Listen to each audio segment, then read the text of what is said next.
Mtazamaji wa kipindi cha Sakasaka, nikukaribishe katika kipindi chetu maridhawa dakika 25 za burudani. Na leo niko kwenye mitaa ya Sinza Mori ambapo tunakwenda kufungua kipindi chetu kwa mwaka 2025.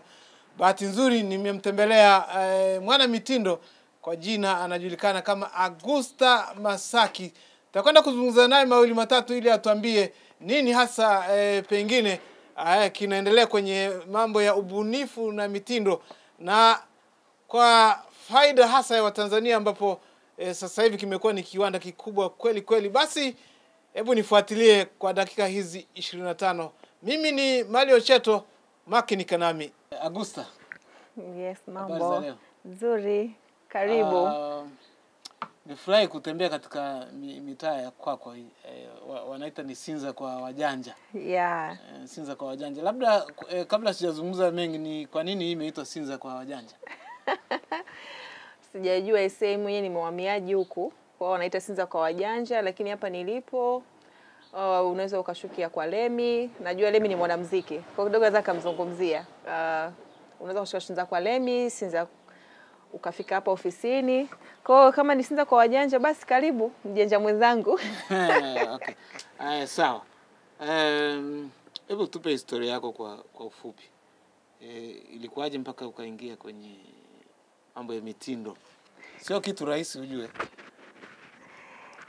Naitwa Augusta Masaki. Mimi ni mbunifu wa mavazi, mmiliki wa kampuni ya Augusta Fashion, lakini pia ni mwalimu wa ufundishaji ushonaji, yani usanifu mitindo, na ni mwandaaji wa fashion show, na pia ni mshiriki wa exhibition za ndani na nje ya nchi.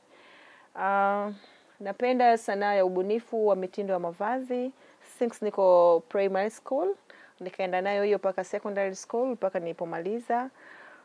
Nafanya kazi zangu hizo, na pia nafanya kazi za ndani na nje ya nchi. Kwa hiyo vijana wengi wakawa inspired na mimi na kutaka kujifunza kupitia mimi. Nikaanzisha project inaitwa Start Tailoring Business by Augusta Masaki. Nikafanya audition, nikapata vijana designers kama 30, models kama 60. Mwitikio ulikuwa ni mkubwa, nilifurahia, sikutegemea kwamba nina mashabiki, nina watu wanaopenda kazi zangu, kuna watu wanaopenda kujifunza kupitia mimi. Nikasema kumbe nina mchango mkubwa katika jamii. Jamii inaniangalia, inanifuatilia. Kwa hiyo ilinipa moyo na hamasa na chachu ya kuendelea kufanya hii kazi. Kwa hiyo since 2018 nikaanzisha project hiyo, tukafanya training kwa tukiwa na New Africa kutoka Marekani na Pam Netherlands. Kwa hiyo tukafanya, baada ya hapo tukafanya fashion show, tukapata other designers na models ambao pia tukawatambulisha katika fashion industry ya Tanzania, na sasa hivi wanafanya vizuri sana, almost 5 years. Na naona mwitikio ni mkubwa, umepelekea watu wengi kufungua shule za ufundishaji, imepelekea watu wengi kuandaa maonyesho ya mavazi. Kwa hiyo unapofanya kitu na kuona watu wanakifanya kwa ukubwa au kwa 100%, ni nzuri. I'm so proud about that, kwa sababu mchango wangu umeleta hamasa katika jamii na katika nchi yetu, kwa sababu tunapinga kwanza tatizo la kutokuwa na ajira, tatizo la vijana kuwa tu mitaani. Kwa hiyo nimefurahia kuona fashion industry inakuwa kwa kasi sana. Vizuri sana. Akina dada wana mambo mengi, pengine au kuna vitu vingi ingeweza kuchagua. Mwingine pengine ingeweza kuamua acheze basketball, mwingine anaweza kaamua acheze netball. Siku hizi pia kuna mpira wa akina dada, football. Au pengine tu kufanya vitu vingine. Ni nini hasa kilikusukuma wewe ukaingia kwenye mitindo? Nadhani tu ni kitu ambacho ni kipawa, yani niko nacho. Nikikaa nawaza tu nimsuke mtu nywele, nikikaa nimvalishe mtu nguo, nikikaa nimpambe mtu. Yani mimi nafanya hairstyle, nafanya makeup, nafanya nguo, lakini nilibezi sana kwenye nguo kwa sababu ndio kitu ambacho nilikuwa naweza kufanya kwa wakati huo. Lakini wapo nilikuwa nawasuka, nikaa najipatia kipato, wapo nilikuwa nafanyia makeup, japokuwa familia yangu ilikuwa haipendi nifanye hicho kitu. Unajua Kwa hiyo nilikuwa napenda kufanya. Umeona I'm not sure kama ningekuwa napata support tangu zamani ningekuwa wapi, lakini I'm so happy na nashukuru Mungu kwa sababu nilichokitaka ninakifanya. Sasa hivi nina ofisi, nimezalisha models zaidi ya 150, nimezalisha designers zaidi ya 100, nimefanya kazi zangu nchi nyingi ambazo kupitia hii kazi nadhani sijui kama ningefanya kazi nyingine kama ningeweza kufika hata nchi nilizofika mimi, sidhani. Kwa sababu hata event yangu ya mwisho ilikuwa India last year, ambapo pia nilipata tuzo ya kuwa the best store kwenye hizi mambo ya fashion and design. Nilifanya vizuri. Kwa hiyo napenda kwa sababu ni kitu ambacho kipo kwangu, naishi nacho. Nini nafasi ya kipaji? Yani kwa mtoto. Yani kuna watu wengine wanaweza kuwa na vipaji. Lakini vipaji sio vinavyochukuliwa kwa umuhimu wake. Mimi naona kipaji mara nyingi sana watu wenye vipaji ndio wanaoendelea kwa haraka zaidi. Nini nafasi ya vipaji katika jamii? Na unaambia nini wazazi kuhakikisha kwamba watoto wenye vipaji kama vya kwako sio lazima umlazimishe, lakini ni vizuri kuendeleza kipaji chake? Mimi wito wangu katika jamii au familia zetu au nchi yetu, sanaa ni kazi. Nachokifanya mimi ni sanaa. Sanaa ina matawi yake. Kuna ushonaji, kuna ufumaji, kuna ususi, kuna ngoma, kuna mziki. Na jamii kubwa zimezungukwa na watu wenye vipaji hivyo vya sanaa, ambao ndio hiyo tunakuja kwenye michezo pia. Kuna wanaocheza netball, kuna wanaocheza football, kuna wanaocheza lede, kuna wanaocheza bao. Michezo ni mingi. Kikubwa ni support. Tujue mwanao anapenda kitu gani. Ukimsupport mapema, inakuwa ni rahisi yeye kuona mafanikio yake na matunda mapema. Lakini ukimng'ang'ania mtoto tu asome wakati unaona anapenda kitu fulani, tunakuwa tunamnyima haki yake ya msingi. Kwa sasa hii tusinyime watoto haki za msingi, tusiwanyime uhuru wao na kila wanachokipenda na kukifurahia, tuwasupport kwenye kila wanachokitaka. Kama mwanao anapenda netball, mpeleke kwenye netball, anapenda mpira wa miguu, mpeleke kwenye mpira wa miguu, lakini mueleweshe kwa sababu tunaambiwa katika maandiko, mshike elimu usimwache aende zake. Mwambie mwanangu soma, ukimaliza hapo ule muda wa ziada utaenda kwenye vitu vyako unavyovitaka. Umeona? Nimefanya fashion show na French school pale Masaki. Nimeenda ku training watoto. Wako inspired, wamefanya vitu vikubwa ambavyo ni vizuri, huwezi kuamini. Tumefanya event nyingine na watoto wenye matatizo ya syndrome system wanaita sijui ile. Wana vipaji, wengine ni models wanatembea, wengine wana design nguo, wengine wanatengeneza shanga. Umeona? Kwa hiyo hata wale wenzetu wenye mahitaji maalum na wenyewe pia wana vipaji. Hatutakiwi kuwaficha ndani, tunatakiwa tuwasupport. Unamwona unapenda kipaji gani, kama ni cha kusuka unasuka. Mimi nakumbuka nilivyokuwa Ufaransa last year kwenye Olympic, nilikopo nimeenda ubalozi, kuna watu tukao tunapiga nao tu story, wanasema sasa sijasuka nywele nitafanyaje? Nikamwambia naweza nikakusuka. Nikamsuka anipa euro 100 ambapo sikutegemea. Umeona? Sasa euro 100 kwa Tanzania ni shilingi ngapi? Kwa hiyo umeona kipaji cha ususi pia kinalipa. Lakini mimi kazi yangu ni fashion designer. Je, mtu kama amebezi kwenye hiyo kitu afa akaenda kufanya kazi huko nje za nchi, si anapata hela? Sasa hivi watu wengi wanapata hela kupitia kazi za sanaa za mikono. Mtu anayefanya makeup anaingiza hela nyingi sana. Mtu anayeshona anaingiza hela nyingi sana. Umeona? Mtu anayecheza mpira anaingiza hela nyingi sana. Na mifano yenyewe mnayo, mnaofuatilia mpira. Naona Madoni ni wacheza mpira. Mtazamaji, hiyo ilikuwa ni historia fupi ya Augusta Masaki, namna gani alianza na namna gani anaendelea sasa hivi. Tuseme kwa kifupi kwamba tayari yeye ana kiwanda cha uzalishaji na anafanya vizuri kweli kweli. Sasa tutakwenda ndani ili tuangalie pengine katika maeneo mbalimbali ni huwa anafanyaje. Tuanzie kwenye nguo, anaweza anapoanzia kuikata pale mpaka inaweza kuja kuwa nguo, lakini vile vile ana darasa atakwenda kutuonyesha humu ndani namna gani pengine anaweza kufundisha vijana kama alivyotuambia mpaka sasa hivi ameshaibua watu au ana mitiro zaidi ya 150.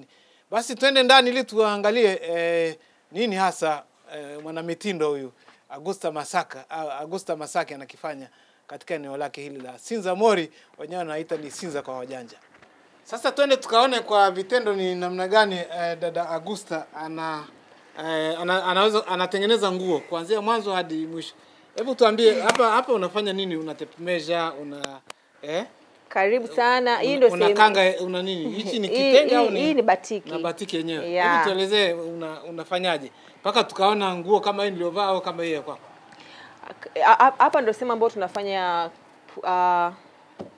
vipimo kuanzia kwenye kuskechi. Una sketch aina ya mshono ambao unataka kushona.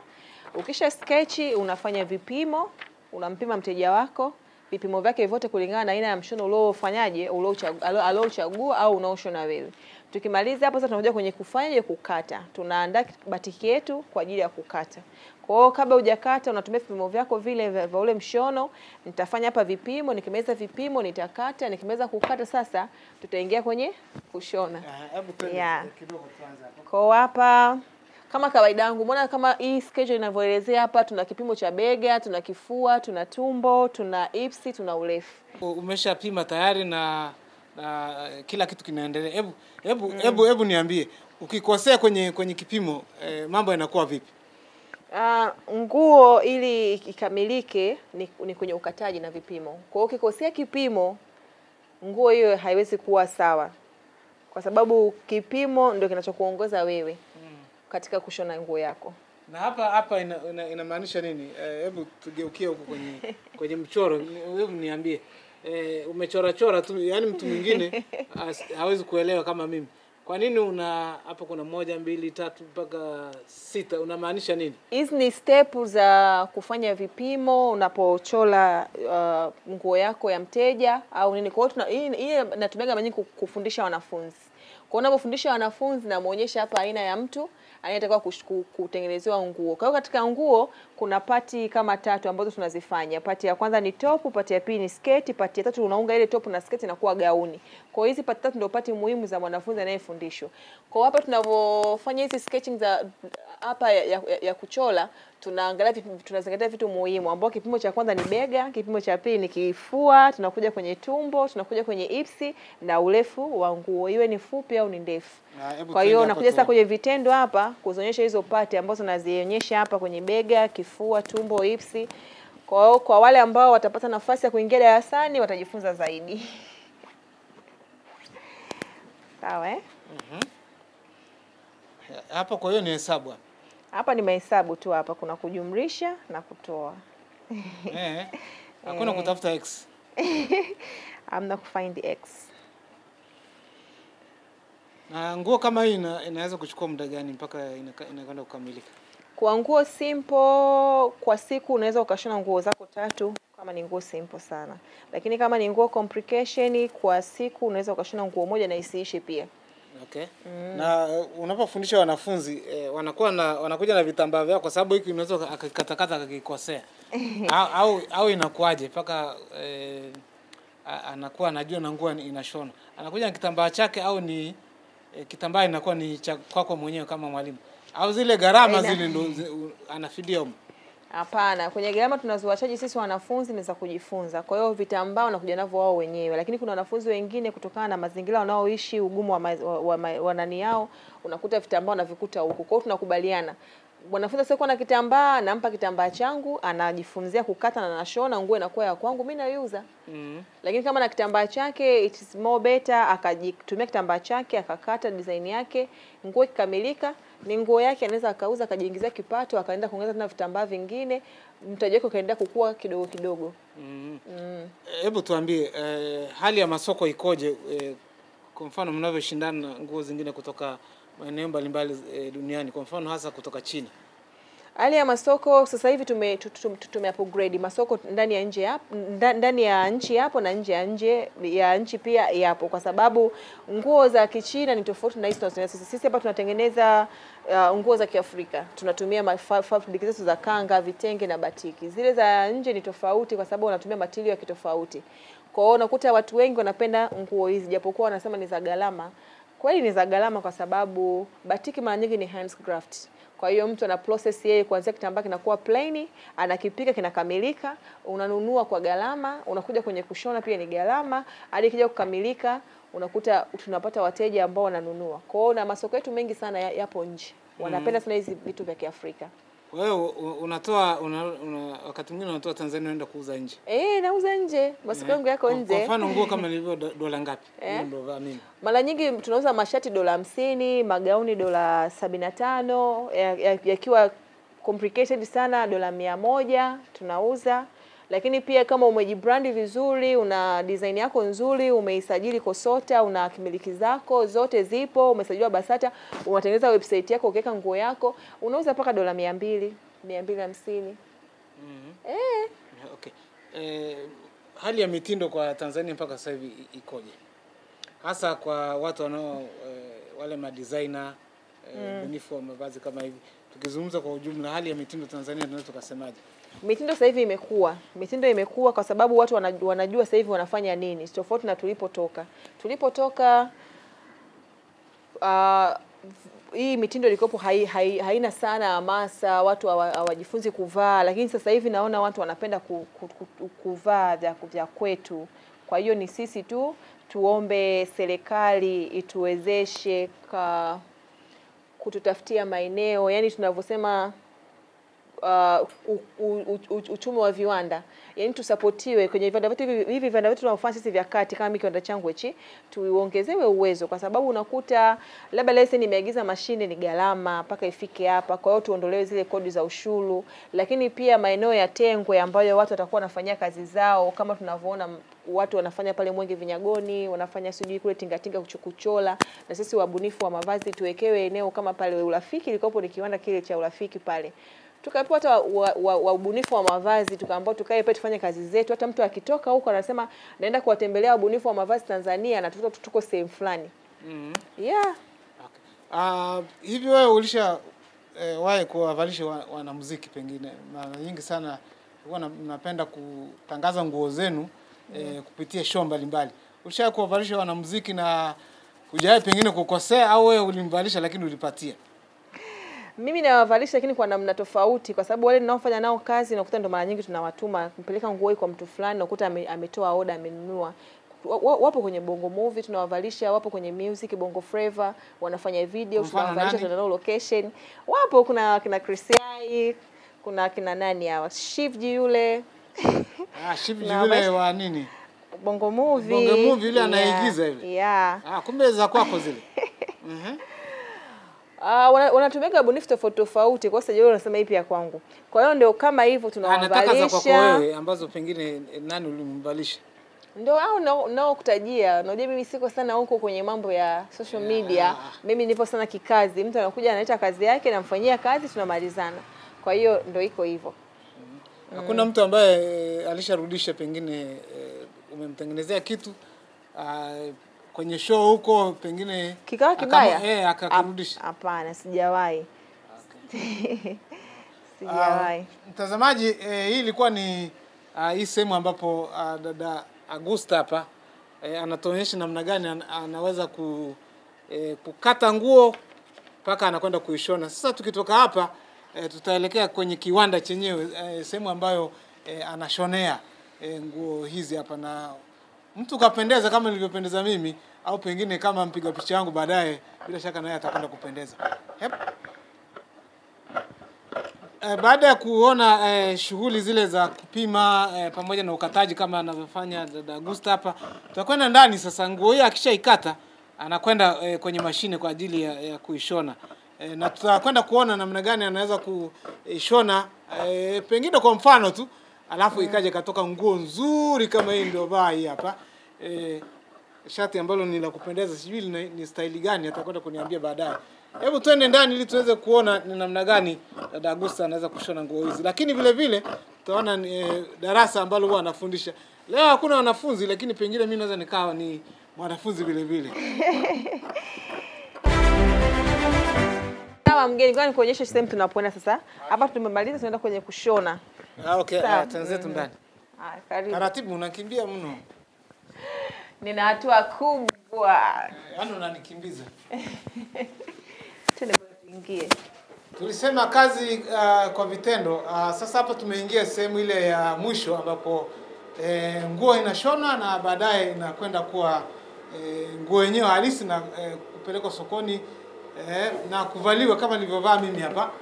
au kama alivyovaa hapa fundi mwenyewe Augusta Masaki. Tutakwenda kuzungumza naye mawili matatu ili atuambie hali ikoje anapoingia sehemu kama hii ya ushonaji. Hebu niambie kwanza, hii mashine inaitwaje? Hii mashine inaitwa Blazer. Hizi ni industrial machine ambazo tunatumia sana sana kwenye maviwanda kwa sababu ina uwezo mkubwa wa kushona nguo zaidi ya pisi 100 kwa siku au kwa mwezi.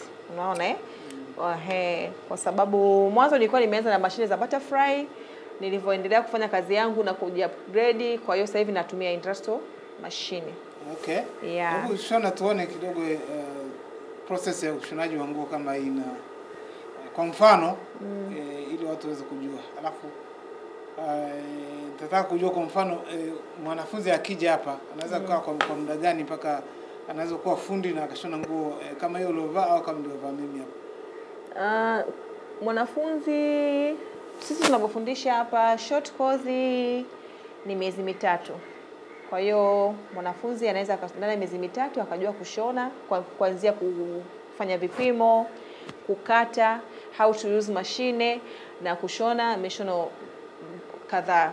Umeona Baada ya hapo sasa kuna darasa la upgrade ambao wao wanajua kukata na kushona, lakini wanataka kuji-upgrade kwenye mishono mbalimbali kama za kitchen party, harusi, manguo yale ya mikato tofauti.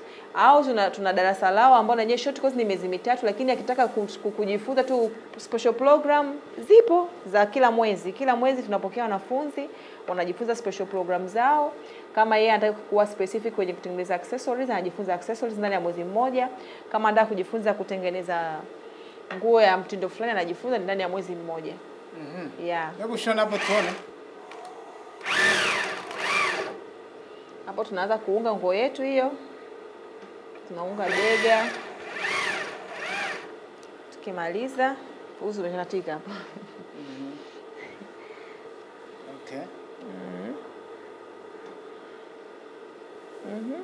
Vijana wa Kitanzania unawapa ujumbe gani? Kwa sababu kuna watu wanazungumza, utasikia bwana kazi hakuna. Pengine unawapa ujumbe gani? Kama pale tulivyozungumza kwamba kwenye industry ina vitu vingi sana. Kuna watu kucheza mpira, kuna watu wa muziki, kuna watu wabunifu kama nyinyi. Unawapa ujumbe gani vijana ili wasiendelee tu kukaa mtaani na kulalamika kwamba hakuna ajira Tanzania? Ujumbe wangu mimi kwa vijana, tusikae tukasubiri ajira. Tujiajiri, tufanye kazi. Na vitu kama hivi havihitaji mtaji mkubwa. Kwa sababu kama mimi kunaweza nimeanza na mtaji wa shilingi ngapi ni ngumu kukuelezea. Kinachohitaji hichi tu ni utayari wako wewe. Umekuja labda umejifunza hapa darasani, umemaliza. Nguo zile unazoshona zile unauza. Ukiuza nguo moja unapata hela, unaenda kununua tena nguo nyingine 2. Vitambaa vingine na 2. Ukimaliza hivyo yani unaendelea kukua kama tunavyosema mimba zinavyokuwa. Inaanza mwezi mmoja mpaka inafika miezi 9 unajifungua. Sasa vijana wengi unakuta wanataka tu mimi nikianza ofisi nataka niwe na nyumba kubwa, niwe na mashine hata 20 30, yani hivyo tu. Wakati kila kitu ni process. Katika maisha lazima tusiruke stage hata moja. Anza na kuanza kujifunza. Anza kutengeneza nguo zako pisi 1, pisi 2, zinakuwa pisi 5, 10. Mwisho wa siku unakuwa na mashine moja.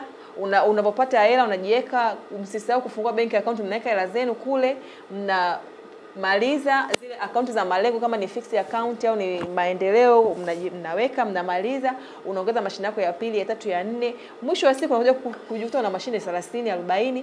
Kama mimi hapa nina mashine hizi 24 industrial machine. Kwa hiyo mtu unakuta kwa mtu unakuta kwamba ulijiwekeza kidogo kidogo. Mtu mwingine unakuta yani yeye anaanza tu kufungua ofisi, alafu ajui jinsi ya kuendeleza ile ofisi. Akipata hela anakula, akipata hela anafanya vitu ambavyo sio vya kiofisi, mwisho wa siku ofisi zinakufa. Kwa hiyo kuna somo jingine hapa la namna gani ya kuweza kutengeneza mitaji ili mtu aweze kubaki sokoni. Ni kweli. Yaani hiyo ni somo ambalo watu wengi wanatakiwa kulipata. Usipolipata hilo somo uwezi kuendelea. Kwa sababu hela ya ofisi ni ya ofisi, haihusiani na mambo yako ya familia au mambo yako binafsi. Ukiuza hela yako ya ofisi, kaongeze mtaji. Sio uze hela yako ya ofisi ukatengeneze nywele, ukanunue sijui kiatu. Hasa mwisho siku ofisi inakufa, unabaki na vile vitu ulivyotengeneza ambavyo na wenyewe pia ni vina muda. Mwisho siku hauna cha kufanya. Ndio maana watu wengi wanachukua maofisi wanashindwa kulipa kodi. anachofuta tena hela sehemu nyingine ndio aje kulipa kodi. Unatakiwa utenge hela yako kwamba hii hela nimeuza kitu hichi, kuna hela ya ofisi, kuna hela kujilipa mwenyewe mshahara, kuna hela kulipa mafundi mshahara, kuna hela ya kununua umeme, kuna hela ya kulipa kodi. Sasa ukiona ofisi haiwezi kukulipa wewe mshahara, haiwezi kukulipa wewe kodi, acha na hiyo kazi. Tafuta kazi nyingine ya kufanya. Kwa sababu ukisema uendelee na ile kazi itakuwa inakunyonya wewe hela, unachukua sehemu nyingine unakuja kuleta pale, wakati pale hapa kuingizia hela, hapa kuingizia faida, kwa nini uendelee kukaa pale? Ndio mimi napenda kushauri watu. Kitu ambacho kuingizia faida achana nacho. Tafuta kitu kingine cha kufanya. Na ukiangalia soko la nguo ni au la mavazi ni kubwa sana. Kwa hiyo mtu akijua akiingia mtaani hakuna shida. Mtaani hakuna shida. Mimi project zangu ninazozifanya zote hizo za State Business Service Augusta Masaki ninazozifanya tangu 2018 mwaka jana ndo sijafanya kuja mwaka huu kwa sababu tunakuja na project nyingine kubwa. Tunawafuata kwa mitaani sasa kuona wanakuwa mawapi, wanavitendea kazi na kama wanavyo nini kinachofanya wakwame. Ndio hiyo project ambayo tunafanya sasa hivi. Kwa hiyo wale wote ambao mnataka kujifunza, hiyo itakuwa ni training ya free sasa. Msiseme tena mmeshindwa. Nataka niwasupport. Nataka niwaingize kwenye soko. Kwa hiyo mfuatilie TBC, mtapata contact, mtapata maelezo. Cheto yupo hapa mkombozi wenu. Naona kaja hapa na bahati yake. Sasa hiyo itakuwa ni free kabisa, mtajifunza. Muingie sokoni. Msiseme tena tumeshindwa serikali ndio sisi. Tunataka tusaidiane sisi kwa sisi. Yeah. Na kuna swala la mikopo ile kwa ajili ya kusaidia sema wale watu ambao wanashughulika na sanaa. Una bobbing case hapo. Pengine unataka kuambia nini? Kwa sababu mikopo bado ipo. Nimeona paka mkopo kuanzia shilingi 200,000. Wasanii pengine wabunifu kama nyinyi, una ujumbe gani kwao? Pengine wanaweza kuchukua mikopo hiyo pia wakafanya vitu kama hivi. Mikopo ya utamaduni, sanaa kwenye mfuko wetu kwenye mfuko ule utamaduni, mikopo ipo. Ni kufuata tu zile process, uwe umesajiliwa BASATA, umerasimisha biashara yako, kama ni TRA, kama ni halmashauri, kama ni wapi. Ukifika pale watakupa maelekezo zaidi, kuna fomu zao za kujaza, watakutembelea, unapata mikopo na watu wanakopeshwa na wanufaika ni wengi. Ila sasa nilikuwa naongea na mtendaji anasema issue kurudisha. Asa kurudisha ndo kama hivi ninachosema, mtu anakopa mkopo kwa kusema naenda kuendeleza biashara yangu. Mwisho wa siku akishapata ule mkopo, haendelezi tena biashara, anafanya biashara nyingine ambayo iko nje ya simu yake yeye. Ndio maana kwa ngumu kurudisha. Lakini kama umechukua mkopo kwa ajili ya kufanyia biashara yako, haiwezi kukushinda kurudisha. Utarudisha tu mkopo kurudisha. Sababu dawa ya mkopo ni kurudisha. Hebu nikuulize swali la kiufundi kidogo.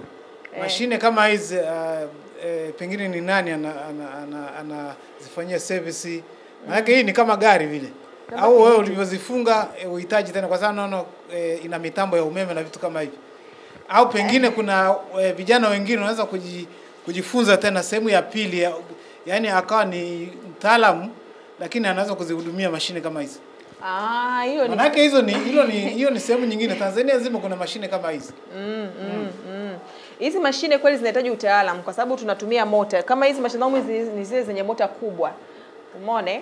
Kwa hiyo kuna watu ambao wanajifunza pale VETA kwa ajili ya kutengeneza tu mashine hizi zikiharibika in case. Lakini matengenezo mengine madogo ya kawaida unatakiwa ufanye mwenyewe fundi kwa sababu unavotumia mashine yako kila siku unaijua mashine yako wewe. Ikilia hivi iko sawa, ikilia hivi imeharibika. Kwa hiyo unakuwa unaijua ikilia hivi imeharibika, ikilia hivi iko sawa, unafanya service mwenyewe zile ndogo. Ni kama unavyoendesha gari. Gari saa nyingine unaweza kushangaa linahitaji uongeze mafuta ya breki, uongeze sijui nini, uende shell uweke diesel. Umeona ndio sana hizi mashine. Kuna sehemu hapo unaweka mafuta, tunavoshona tunayaona hapa mafuta. Ikiisha mafuta unatakiwa uongeze. Saa nyingine moto unakuta imeita shida unatengeneza mwenyewe. Lakini kuna yale matatizo makubwa kabisa ambayo sana yanahitaji fundi.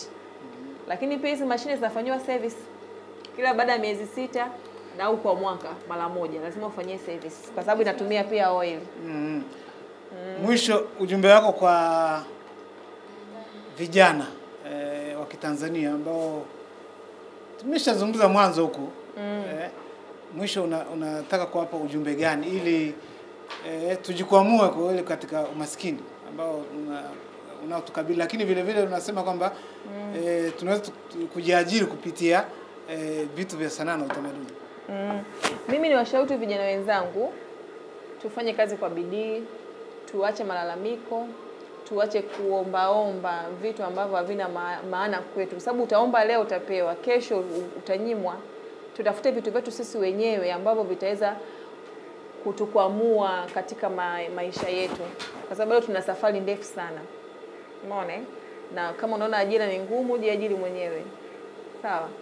Na kama wale wanaopenda michezo ya mipira wacheze, wajiunge kwenye mataasisi mbalimbali, kuna makundi yao ya kujiunga, kuna activity nyingine zinafanyika tu zipo, na wale wanaopenda kushona waje na muende hata sehemu nyingine ambazo mnaziona zipo, kama mnaweza mpata msaada, mtasaidika.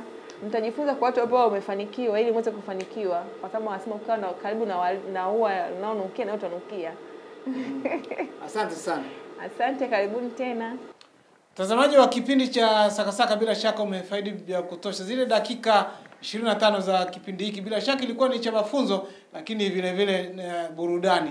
Nilikuwa na mwanamitindo Augusta Masaki kwenye eneo lake ile ambapo anafanya kazi hapa. Siwezi kusema ni kiwanda kikubwa wala kiwanda kidogo, ni sema ni kiwanda cha kati, lakini anafanya vizuri kweli kweli. Hadi wakati mwingine, kwa niaba ya mpiga picha wangu hapa, mimi ni mtayarishaji wako Mali Chetu, nasema kwa heri kwa sasa.